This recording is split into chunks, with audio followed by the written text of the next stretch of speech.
This video contains detailed descriptions of real-life violence, murder, and forensic investigation. Viewer discretion is strongly advised. Some content may be disturbing to sensitive audiences. Please proceed with caution. On June 11, 1994, 9-year-old Émilie Tanay left the small town of Saint-Jean-de-la-Neuville in France's Normandy region to be dropped off at the home of Jean-Michel Tocqueville and Sylvie Tocqueville in the village of Gruchet-le-Valasse. Émilie was a close friend of their son, so close she saw him as a brother, so she wanted to have a sleepover. Émilie suffered from rhinopharyngitis, so her mother provided Jean and Sylvie with a bottle of Josacine and sachets of Ixomuc. That afternoon, Jean accompanied Émilie and his 2 children to a medieval fair being held in town as a celebration for the school year coming to a close. Meanwhile, Sylvie was preparing for a medieval banquet scheduled that evening at the Abbey of Gruchet-le-Valasse, located a few kilometers from the town center. After the parade was over, the family went back home. At approximately 8 p.m., before leaving for the banquet, Émilie took her medication and immediately complained of burning and a bad taste. She asked for water before rushing to the tap to take it herself. Her skin also looked a little red in the aftermath of consuming it. At 8:15, only 15 minutes after taking the medication, Émilie suddenly collapsed and drooled heavily before losing consciousness seemingly out of nowhere. She was said to have fallen just as suddenly as someone shot in the back of their head. Jean rushed back home, carrying Émilie and placing her on the couch and then attempted to resuscitate her. According to Jean, her eyes were rolled back and her lips were turning blue. He then called Émilie's parents, who were unreachable as they had gone out for the evening. Jean then called a friend, a male nurse named Denis Lecointre, before finally calling emergency services, who arrived 6 minutes later and saw Émilie already in a coma. Several cardiac instances of minor cardiac arrest occurred as Émilie was transferred to the hospital, and once there, the staff spent 2 straight hours attempting to resuscitate her. Tragically, their efforts were all in vain, and Émilie passed away at 10:30 p.m. By the time anyone could reach her parents, and by the time they reached the hospital, Émilie had already passed away. Aside from a ruptured aneurysm, the symptoms and her later death occurred so suddenly that the doctors had no idea what could have caused it. They asked to examine Émilie's Josacine, which had been left at home. When the bottle was brought to the hospital, the nurses noted that it looked lumpy and like spit. It also had a terrible smell, which caused burns to her esophagus. The police were soon informed, and they had the bottle sent to a laboratory for analysis and Émilie's body taken for an autopsy, both of which took place on June 16. The Josacine contained 4.9 grams of sodium cyanide, which was the direct cause of Émilie's death. Émilie had 3 times the lethal dose in her blood. Before the cause of death and contamination were even announced, the news report on Émilie's death after consuming the Josacine and soon a mass product recall was issued. Immediately after the funeral, Émilie's parents were taken into custody for questioning. Émilie's mother stated that nobody at home could have contaminated the bottle as it had been left in a cabinet in their open and unoccupied house on the morning of June 11. Still, she said that no one could have entered to poison the Josacine, as she had heard the click of the door behind her as she closed it. With that, the police appeared to rule out the family. The police soon found another suspect. A 43-year-old man named Jean-Marc Deperrois.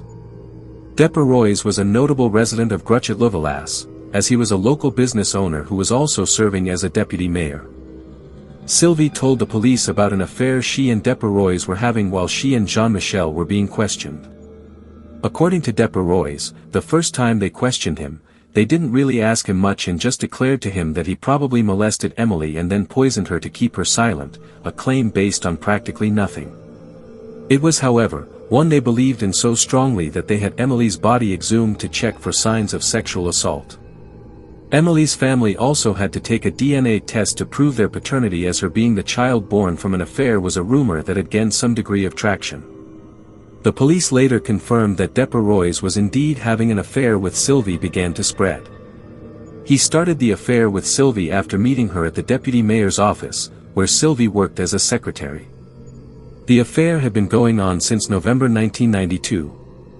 Perhaps he had intended the cyanide for Sylvie's husband so he could be with his mistress. He was also on heart attack medication so Jean could have contaminated the wrong bottle. The police decided to place Deperrois under surveillance. That included his phone calls, and on June 22, he received a particularly interesting one. On the phone, a friend asked him whether he had been questioned about the product. The police tracked down this friend, and he told police about the 1 kilo of sodium cyanide he had delivered to him on May 6, 1994. There was no invoice in his name, and he had just arrived to pick it up in person. Deperrois was arrested on July 27, but he denied owning the cyanide and even accused his friend of lying to the police. However, after a very long and rigorous interrogation, he would finally admit to having the cyanide in his possession. According to him, the cyanide was used to conduct experiments on metals at his thermal imaging business.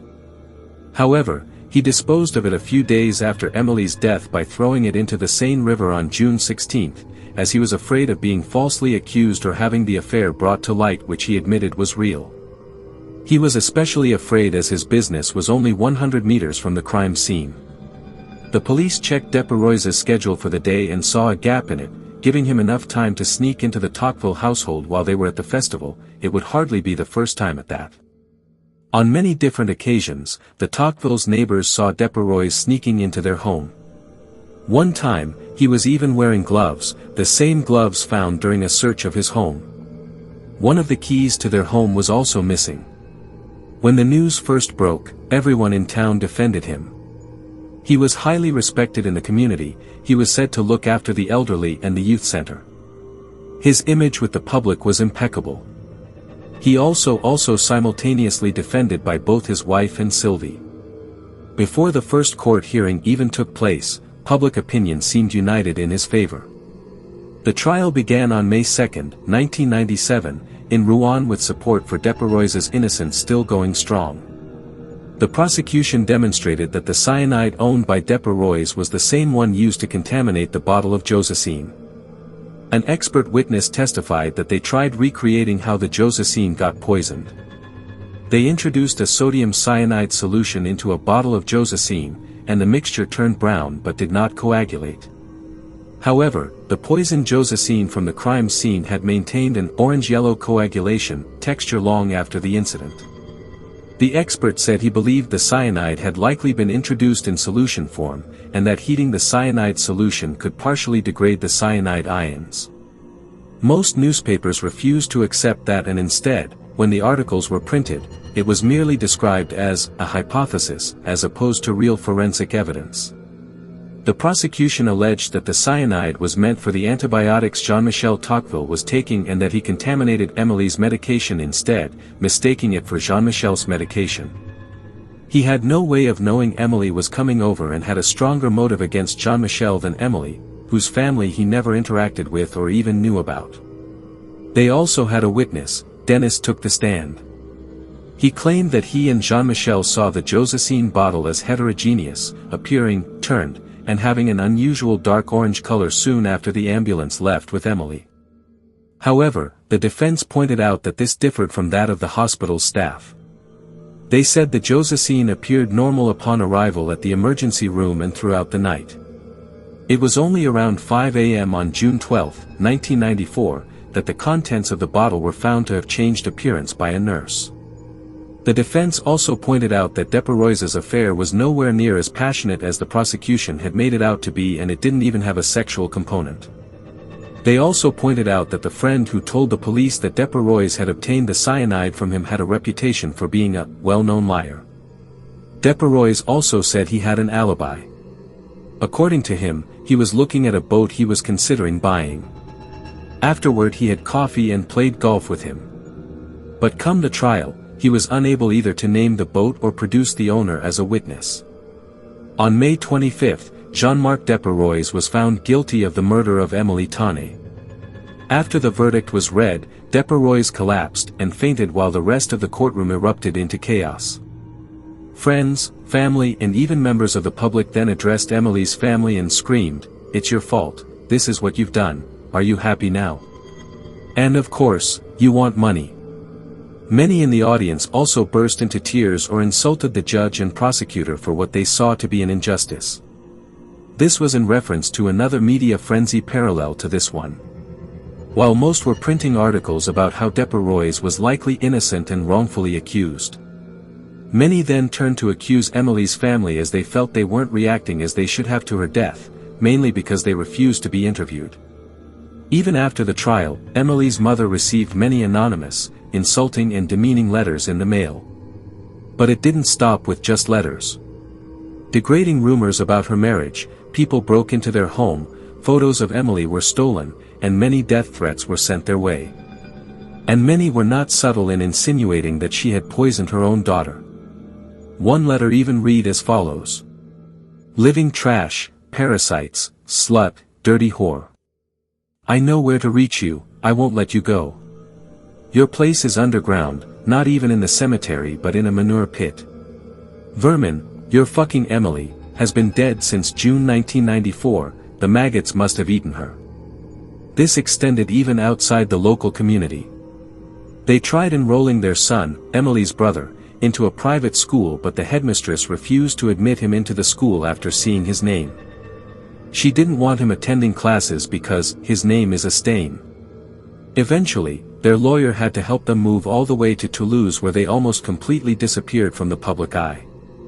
The next day, on May 26, Deperrois was brought into the courtroom for his sentencing, looking haggard and needing to be propped up by the police. Deperrois was handed down a sentence of 20 years imprisonment. Deperrois appealed to the Court of Cassation, and the hearing, which began on October 21, 1998, lasted only a few minutes and didn't hear much evidence before deciding he had no grounds for an appeal. On April 19, 1999, Deperrois filed an appeal with the European Court of Human Rights, which on June 22, 2000, held a similarly short hearing before deciding his appeal to be inadmissible. With that, he had no further recourse unless a new element was introduced to the case. While Deperrois was sent to prison to serve his sentence, he, his supporters and the journalist continued to investigate on their own. The conclusion many reached was that the death was simply a tragic accident that Jean-Michel covered up. Jean-Michel then called Denis over not to help save Émilie in place of her parents but to stage the scene. First, when first responders were called, there was no mention of poisoning of any kind. They believed it to be either a ruptured aneurysm, an epileptic seizure or a heart attack. The Tocquevilles had also mentioned taking the medication, around 8 p.m., without reporting anything other than a bad taste. The bottle was examined and smelled by a paramedic at the scene, who noted that there was nothing wrong with it and left. As mentioned above, Émilie supposedly complained about the taste of the Josacine and rushed straight for the water. Even though this occurred only 15 minutes before she collapsed, the Tocquevilles made no mention of these symptoms to the paramedics, even though that was information they should have been privy to. One of the paramedics themselves testified that had they been told that, "We would have taken the medicine with us immediately and a more appropriate treatment would have been administered." The Tocquevilles also had their phone wire tapped by the police, and one such call they tapped came on June 16, 1994, when Denis called Jean-Michel. He said, "Because you're going to be on TV right now. With your product that you put in the Josacine." The police never asked a single question about that comment. There was more as well. A fairly old bottle, with a wide neck and closed by an aluminum screw cap, was seen on the kitchen refrigerator approximately 1 day 1 week before June 11 at the Tocquevilles by their cleaning lady. This bottle had never been found, nor was it commented on. According to a local resident, when he heard the description of the bottle, he said it matched that of cyanide bottles used in the 1970s. The cyanide was said to come out in a liquid, concentrated form that needed to be diluted. It was mainly used to kill rats. He even told the police about this, but according to him, they never wrote his statement down, and it went unrecorded. This was important, though, as a local woman heard that Denis Lecointre sometimes took products from his company that could be used to kill mice. He himself had testified to having been in contact with cyanide in his company, in the form of a white powder, without admitting to having taken any out. Those who knew Denis also implicated him. Denis worked at a company, and one of the products they sold was poison that could be used to kill mice, and Dennis himself admitted that through his workplace, he had access to cyanide. Although many accused him of stealing from the company even before Emily's death, he denied those accusations. That cyanide came in the form of white powder, and such powder was found on a newspaper at the Tocqueville's home. The remains of the powder were never seized or tested. Emily's symptoms also made little sense. Toxicological experts testified that the amount of cyanide dosage found in her blood would have caused immediate unconsciousness and death within seconds. She would not have had those 15 minutes without symptoms that the Tocquevilles said she had. There was no physical evidence, such as eyewitnesses or fingerprints, that tied Deperrois to the bottle or even their home that night. The case relied only on his relationship with Sylvie, his cyanide purchase, and the disposal of the cyanide after the crime. But if all the inconsistencies above are to be believed, then Jean-Michel also owned and disposed of cyanide. So what did the journalist who uncovered most of this think happened? He proposed that Emily accidentally ingested cyanide from the mole/mice poison stored under the Tocqueville's sink. They then proceeded to cover it up. When the hospital asked for the Josacine bottle so they could examine it, they proceeded to contaminate it with cyanide before sending it in, so that would be labeled as the likely cause of her death. Based on Deperrois's schedule, whereabouts, and the state of the cyanide, he might have had an alibi. Deperrois could have only acted at around 5 p.m. to do poison the medicine, but had he done that, it would have already been in the state it was when the nurses at the hospital finally examined it. And it would have certainly been obviously that it had been tampered with to the Tocquevilles and most of all Emily, who had taken it many times before. The nurse's testimony of the bottle being normal until much later were also not written down by the police. When this story broke, it reignited all the negative sentiment the public felt toward the conviction, and many were quick to respond. For example, the lawyer representing the Tanay family called it irrational delirium, and the journalist was sued for defamation by the Tocquevilles. Jean-Michel completely denied ever owning cyanide, and when asked about the phone call with Dennis while being interviewed for a documentary, he said, yes, I don't know anything about that." Dennis Lecointre completely panicked. When it was pointed out that he seemed uneasy during that call, he merely explained that he was still traumatized over Emily dying in his arms. Jean-Michel did, in fact, suffer reputation damage as a result of this report, and said that the only people who actually bothered to see and talk to him were his children and his son's friends. Eventually, he moved out and went to a psychiatric clinic and was hospitalized on many other occasions. Unrelated to the report and later book was his divorce. After Deperrois's arrest, he and Sylvie's relationship fell apart, and on many occasions, their neighbors would hear them arguing with each other. Meanwhile, all the facts and inconsistencies above which were put into a book written by the journalist was essentially treated like the Bible by Deperrois's supporters. The members of an organization started by Deperrois's wife with the express purpose of exonerating him would buy the book in mass and often had it at their bedsides. Even though she divorced Deperrois, she decided to keep the organization going. The defamation case was resolved on November 21, 2005, and the verdict? Not guilty. The judge at the Criminal Court of Le Havre. He ruled that the theory put forth by the journalist was plausible, and that even if he was wrong, he had only objectively presented the facts, and that all the inconsistencies he brought up were indeed real. This did nothing to help Deperrois, though, as it was only a civil judgment. All of these facts were known before and were used in an attempt to get Deperrois a retrial beginning at the end of 2001. First, Dennis's statement, "Because you're going to be on TV right now, with your product that you put in the Josacine. Anyway, we're very clear, we didn't see each other during the day," was presented to an appeals board, but on December 16, 2002, they ruled it inadmissible and disregarded it. Then, on September 7, 2005, another review was requested based on all the information listed above, including the theory that the bottle was contaminated after Emily's death. There seemed to be a lot more hope for this one. All the evidence was clearly laid out, and it also just became a battle to clear his name since Deperrois was granted parole on June 8, 2006. On February 9, 2009, this second request for his conviction to be reviewed was also shot down. They questioned the reliability of all those who had smelled or examined the bottle and which odor it did or didn't give off before deciding they weren't reliable.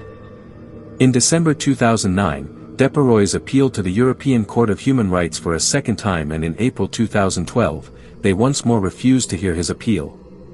Émilie's mother, who had endured constant harassment by Deperrois' supporters, was always certain about his guilt. But in 2019, she finally came back into the public eye and shocked everyone by changing her mind.